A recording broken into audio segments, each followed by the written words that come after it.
मैं मां हूं, धरती मां। भाग्य की बंद मुट्ठी में किसके लिए क्या छिपा है, ये कोई नहीं जानता। इसका पता तो उसी समय चलता है जब ये मुट्ठी खुलती है। नियति और होनी पर किसी का बस नहीं। अपना लेख केवल विधाता ही पढ़ सकता है। श्रवण कुमार के माता पिता ने राजा दशरथ को पुत्र वियोग में तड़प तड़प कर जान देने का श्राप दिया था।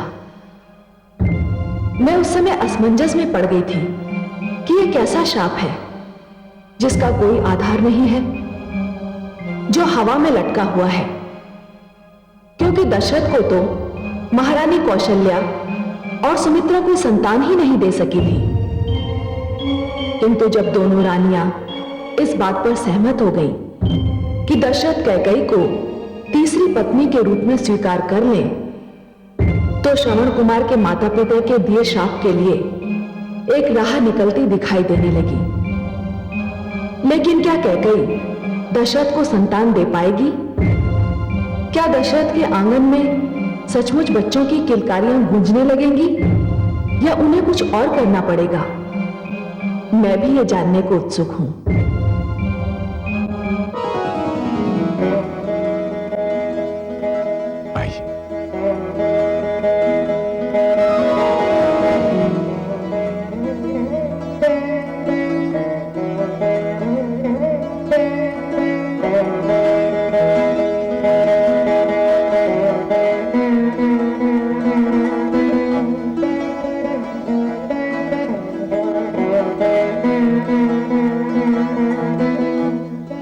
यशस्वी भाव। राजन, ये कैकेयी के राजपुरोहित हैं। आयुष्मान भव राजन। मैं कैकेयी राज्य से महाराज कैकेयी की ओर से उनकी सुपुत्री राजकुमारी कैकेयी के वागदान की प्रथम विधि संपन्न करने आया हूं। दासी, कृपया ये श्रीफल एवं उत्तरीय स्वीकार कर पूरे कैकेयी राज्य को आभार का अवसर दें। ये तो परंपरा है राजन, स्वीकार कीजिए। ओम स्वस्ति न इंद्रो वृद्धश्रवाः, स्वस्ति नः पूषा विश्ववेदाः, स्वस्ति नस्तार्क्ष्यो अरिष्टनेमि, स्वस्ति नो बृहस्पतिर्दधातु। राजपुरोहित जी, इस विधि से रघुकुल ने राजकुमारी कैकेयी को अपनी कुलवधू के रूप में और राजा दशरथ ने अपनी भार्या के रूप में स्वीकार किया। और मैं रघुकुल का कुलगुरु होने के नाते इस विवाह को संपन्न कराने की घोषणा करता हूं। शुभमस्तु। ये ना कहिए कि आपका मुझ पर कोई अधिकार नहीं है देवी। आपने मेरे प्राणों की रक्षा की है। मैं आपका ऋणी हूं और ये ऋण मुझे सदैव स्मरण रहेगा। और मैं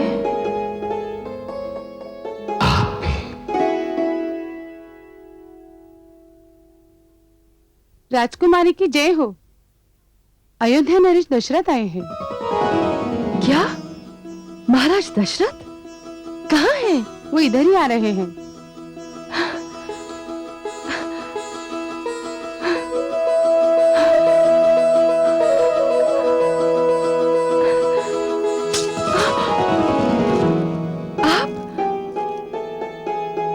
मुझे देखकर आश्चर्य हो रहा है देवी। आश्चर्य?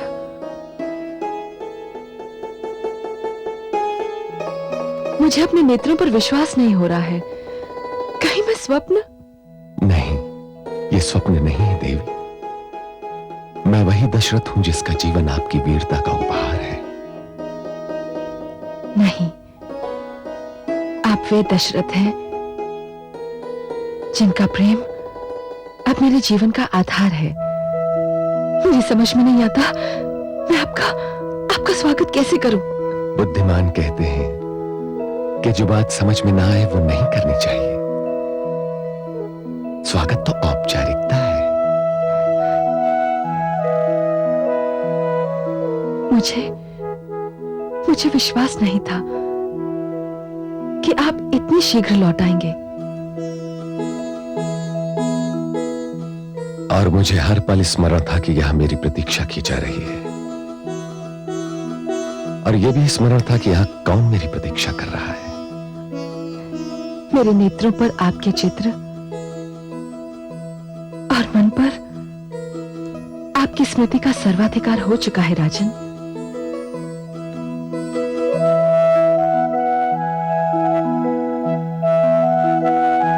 आपने ये नहीं पूछा कि मैं यहां क्यों आया। क्यों पूछूं? आपके आने का कारण पूछने का अर्थ यह होगा कि मुझे अपने प्रेम पर विश्वास नहीं। आपका विश्वास जीत गया देवी। राजन। हाँ देवी, मैं वो कहने आया हूं जो पहले न कह सका। आपने मुझे युद्ध में विजय की बधाई देते हुए कहा था कि जीत केवल मेरी हुई थी, आप हार गई थी।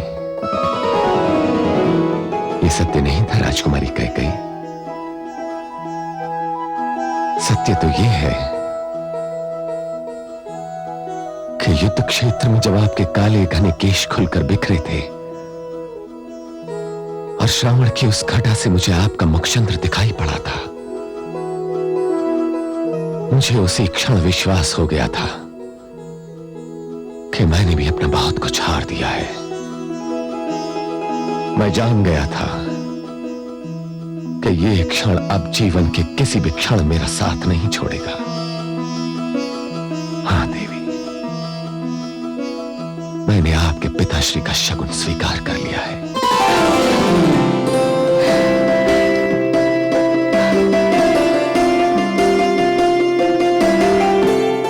राजन, मुझे ईश्वर ने हृदय इसीलिए दिया था ताकि मैं उसे आपके चरणों में रख दूं।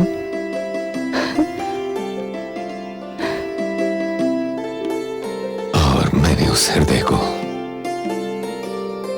बड़े प्यार से उठाकर अपने हृदय में रख लिया है।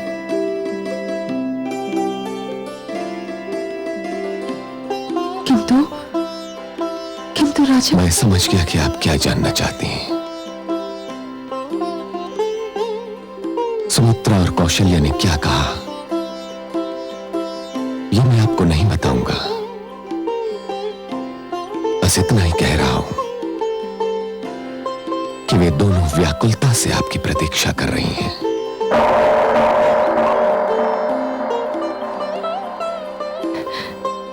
मैं भी उन्हें मिलने को अधीर हो रही हूं। आप मुझे जाने की अनुमति दीजिए देवी। वहां अयोध्या में लोग मुझे खोज रहे होंगे, सोचते होंगे कि मैं न जाने कहां जाकर छुप गया।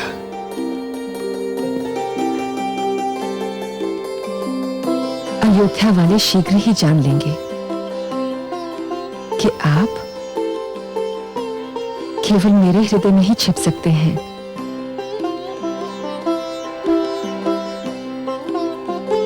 अच्छा देवी,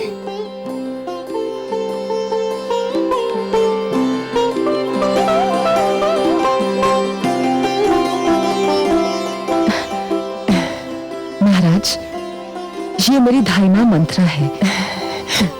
मैंने इसी की गोद में अपनी आंखें खोली थी। मंथरा ने मां बनकर पाला है मुझे। दाई मां को मेरा प्रणाम। तेजस्वी भव, यशस्वी भव, दीर्घायु भव। ईश्वर संसार की सारी प्रसन्नताएं आपके चरणों में रखते। मैं जानती थी जिसे मेरी राजकुमारी ने चुना होगा वो ईश्वर के भंडार का सबसे अनमोल रत्न होगा। महाराज, मैं अपनी राजकुमारी के चुनाव पर बलिहारी जाऊं।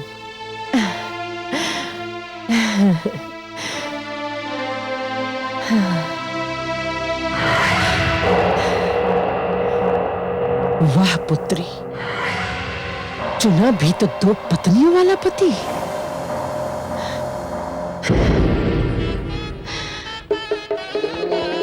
स्वस्ति न इंद्रो वृद्धश्रवाः स्वस्ति नः पूषा विश्ववेदाः स्वस्ति नस्तार्क्ष्यो अरिष्टनेमि स्वस्ति नो बृहस्पतिर्दधातु।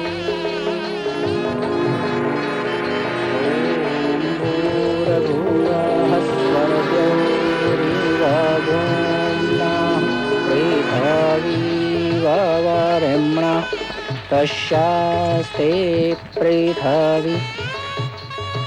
तेरे संपन्न हुए, अब आप अपने बड़ों से आशीर्वाद लीजिए।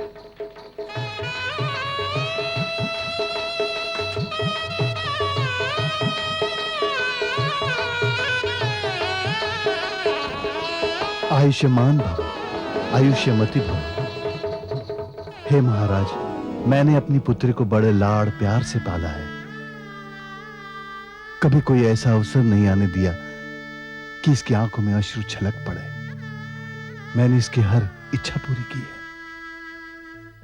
आज ये मुझसे विदा हो रही है तो मेरा हृदय फटा जा रहा है। मेरी पुत्री का ध्यान रखिएगा महाराज। इन्हें कोई कष्ट नहीं होगा, वहां इनकी हर इच्छा पूरी होगी।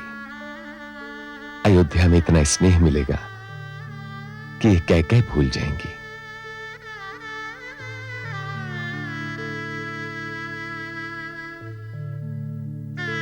एक और विनती है महाराज।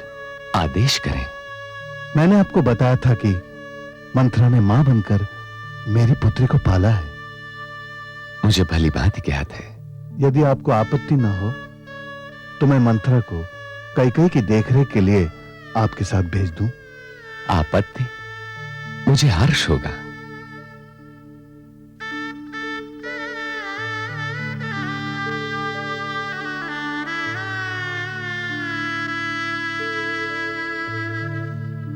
आइए देवी।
हे रानी कैकेयी, सूर्य वंश में, इक्ष्वाकु वंश में तुम्हारा स्वागत है।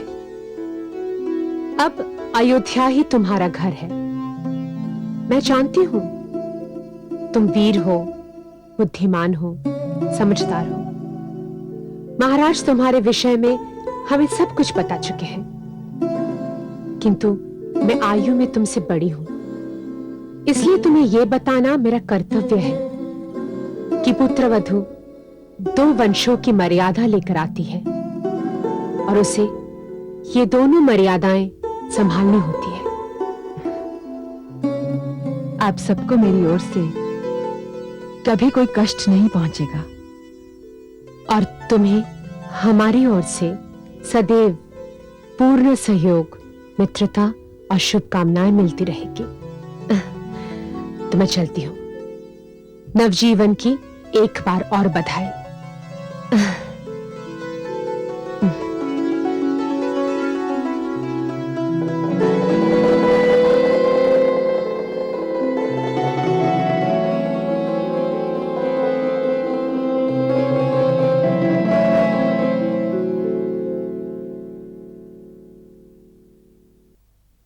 स्वामी, मुझे आपसे यह कहने की आवश्यकता तो नहीं, किंतु फिर भी आप जिसे अर्धांगिनी बनाकर लाए हैं उसके साथ वही व्यवहार कीजिए जो मेरे और सुमित्रा के साथ करते रहे हैं। उसके प्रति कोई अन्याय न होने पाए। वो अपना देश छोड़कर आई है, अपने पिता की लाडली है।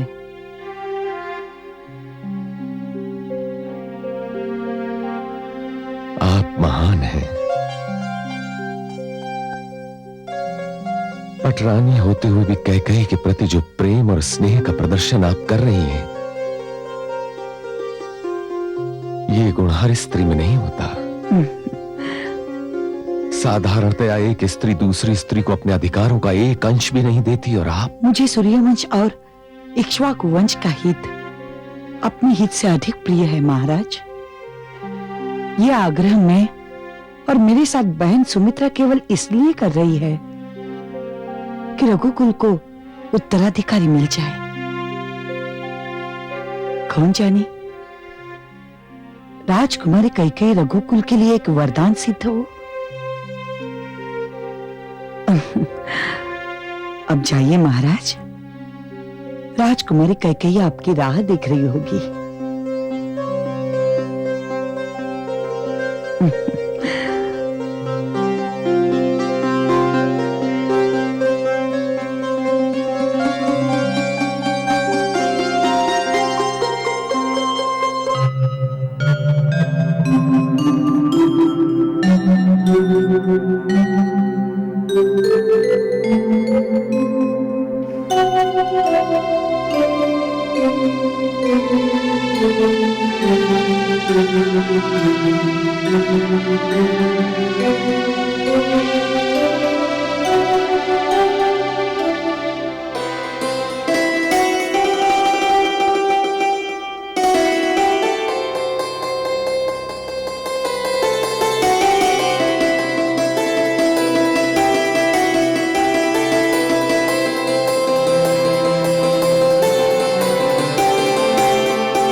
मैं जानता हूं कि मैं आपके जीवन का प्रथम पुरुष हूं,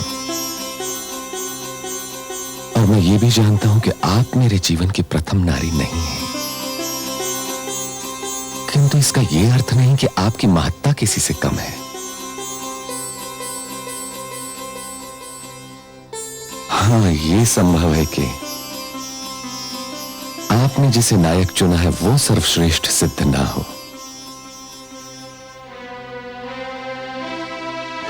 मैंने आपको अपने जीवन का महानायक चुना है महाराज। सर्वश्रेष्ठ कौन होता है, क्या होता है, इसकी व्याख्या केवल मैं कर सकती हूं। यह अधिकार मेरा है।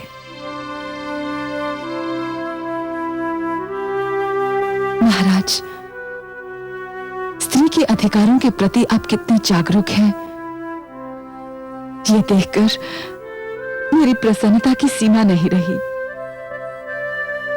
इसमें आपकी बड़ी बहनों कौशल्या और सुमित्रा का भी बड़ा हाथ है। मैंने उनसे बहुत कुछ सीखा है। इसमें कोई संदेह नहीं कि वे दोनों आदर्श नारियां हैं।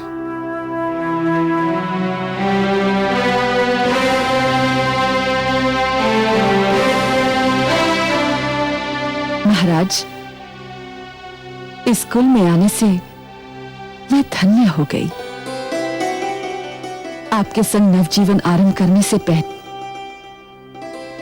मुझे अपनी बड़ी बहनों से आशीष ले आने दीजिए। चलिए, मैं भी आपके साथ चलता हूं।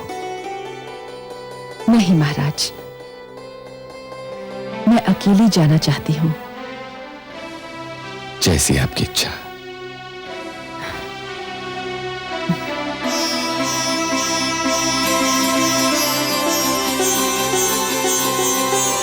कैकेयी केवल आयु में छोटी नहीं, बहुत भोली भी है। और प्रसन्नता की बात यह है कि उसके मन में हम दोनों के प्रति बहुत आदर है।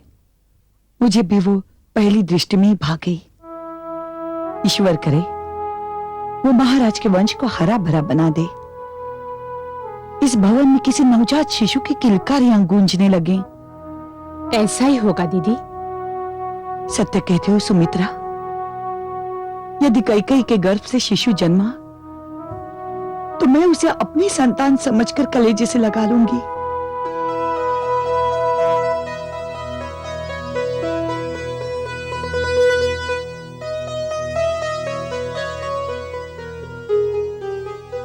प्रणाम महारानी। नई महारानी द्वार पर खड़ी हैं। द्वार पर खड़ी हैं? जी।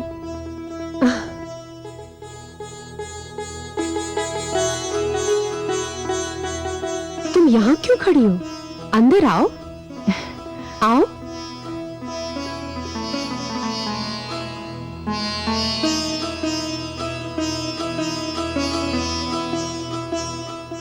तुम द्वार पर क्यों खड़ी थी बहना? भीतर आना चाहिए था। मैंने सोचा कदाचित आप दोनों कुछ निजी बातें कर रही हैं। अब यहाँ ऐसे कोई निजी बात नहीं होगी छोटी रानी जिसमें तुम सम्मिलित ना हो। अब तुम हम सब के जीवन का अंश हो।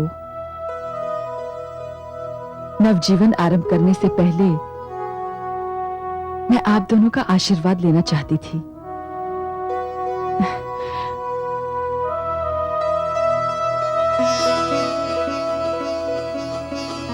संतानवती भव।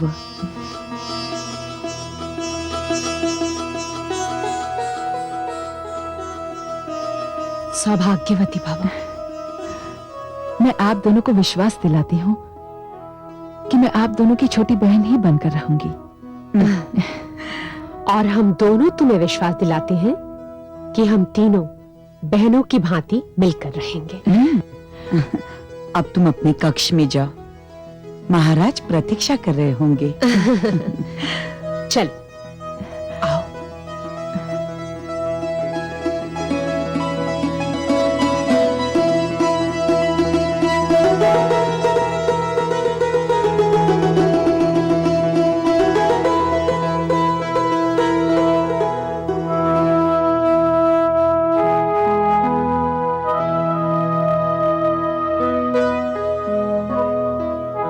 वास्तव में बहुत प्यारी और बहुत भोली है। सत्य कह रही हो दीदी।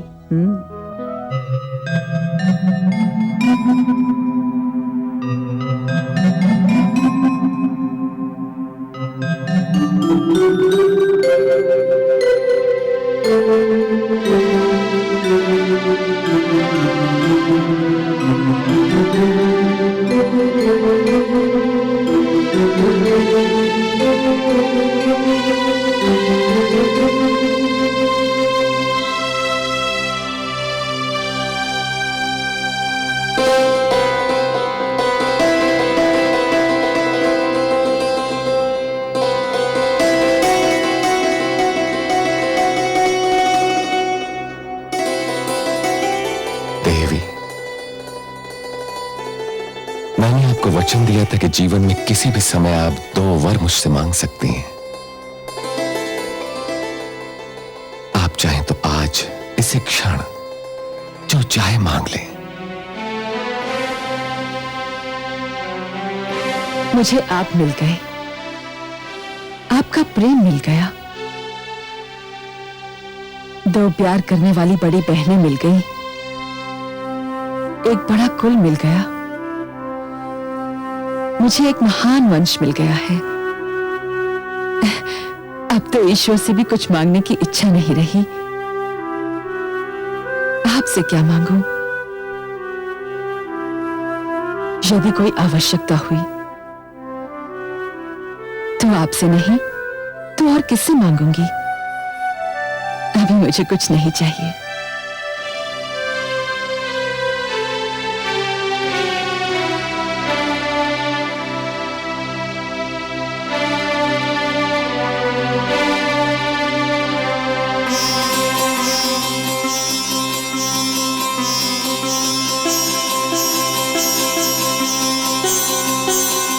तो फिर ये तुच्छ भेंट स्वीकार कीजिए।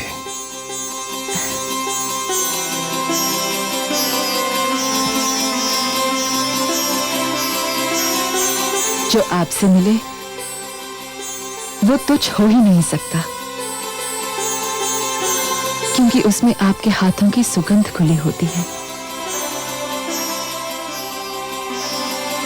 महारानी कैकेयी,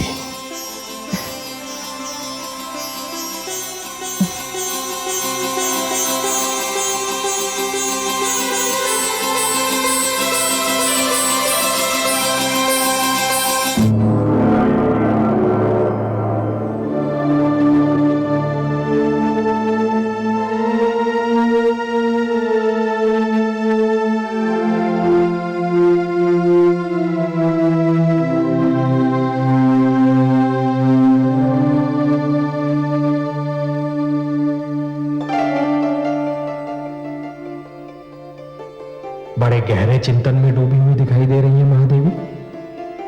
किस समस्या ने आपका ध्यान अपनी ओर आकर्षित कर रखा है? कुछ नहीं कमल नयन, मैं अयोध्या नरेश दशरथ के भाग्य की विडंबना के विषय में सोच रही थी। विडंबना? विडंबना कैसी महादेवी? इस क्षण तो उनके जीवन रूपी सागर में सुख का ज्वार आया हुआ है। उन्हें कौशल्या और सुमित्रा जैसी देवियों का साथ तो प्राप्त था ही, अब देवी कैकेयी जैसी वीर, सुंदर और साहसी स्त्री उनके जीवन में सुख का संदेश लेकर आई है। सुख का संदेश? तो क्या आप भी कौशल्या सुमित्रा की भांति यही समझते हैं कि कैकेयी राजा दशरथ को वो दे सकेगी जो वे दोनों न दे सकी?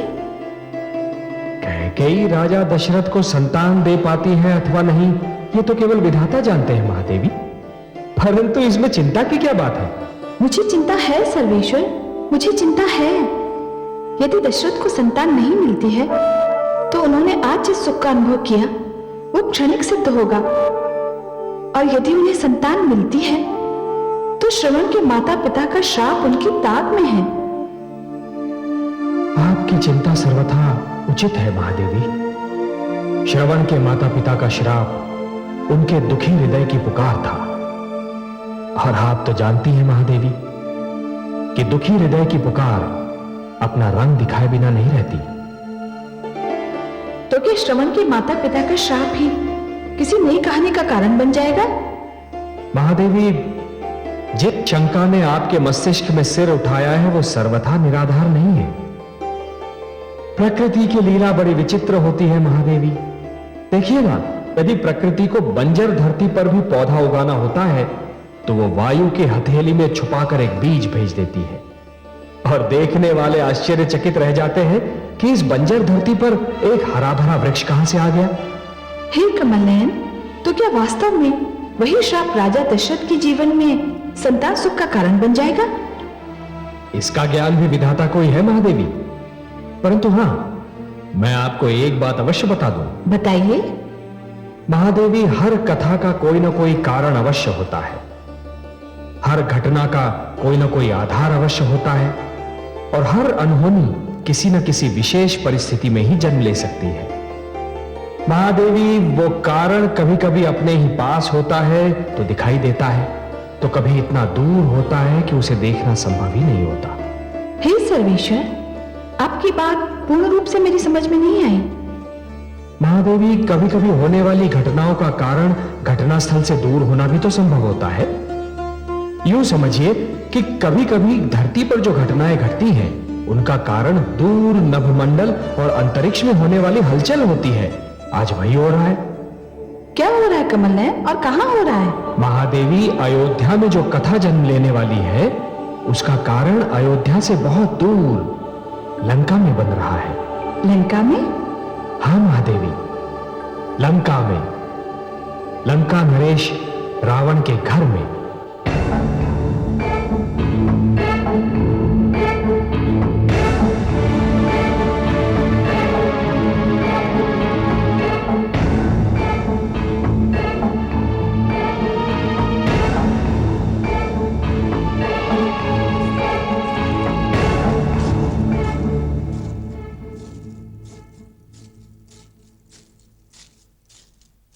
आइए महारानी, विराजिए।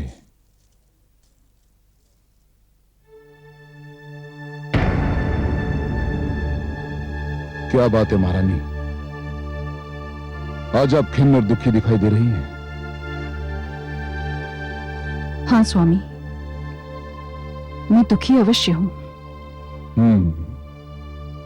मैं आपके दुख का कारण जानता हूं। क्या जानते हैं आप?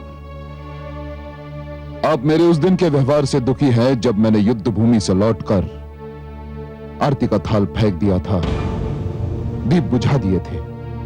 महारानी, मैं उस दिन के व्यवहार की क्षमा मांगता हूं।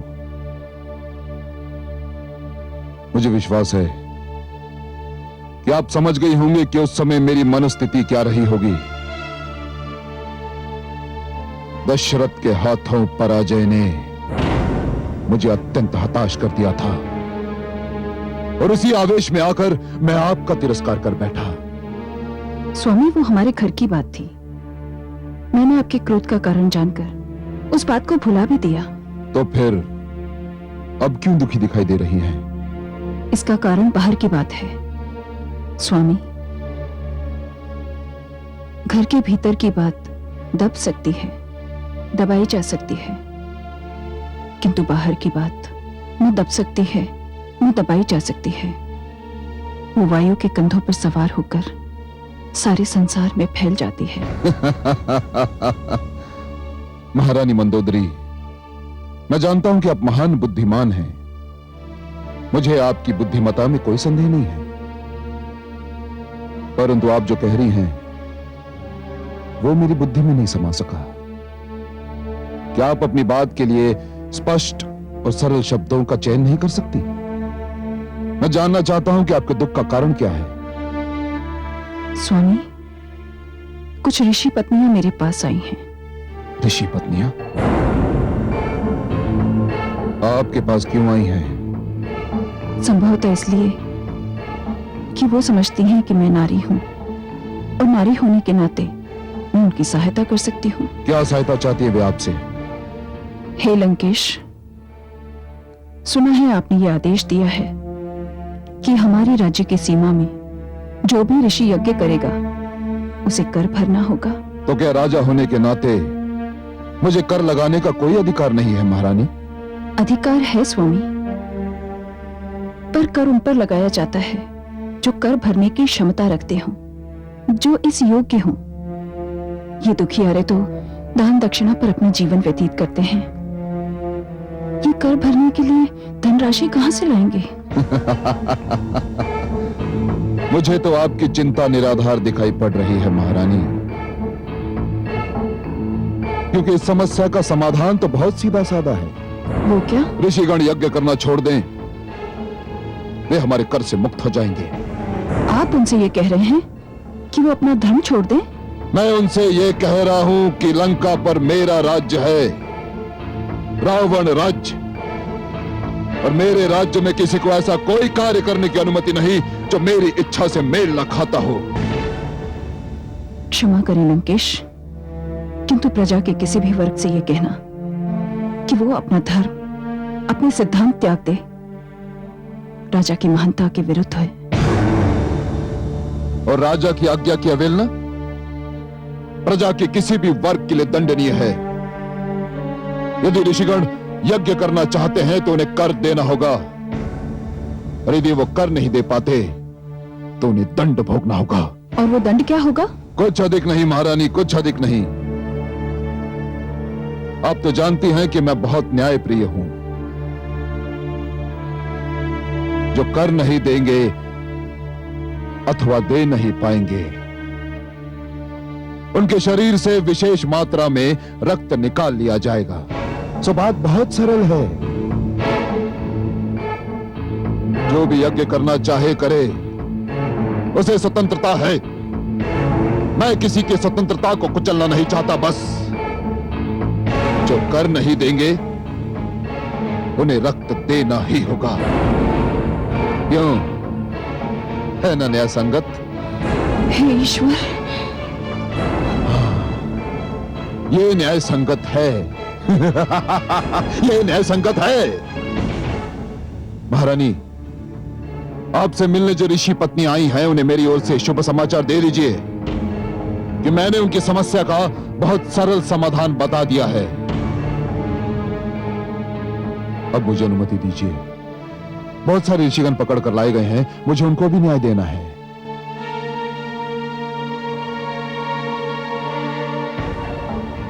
महारानी, स्मरण रहे कि आपका क्षेत्र रनिवास है, मेरा सभागार नहीं। स्मरण रहे।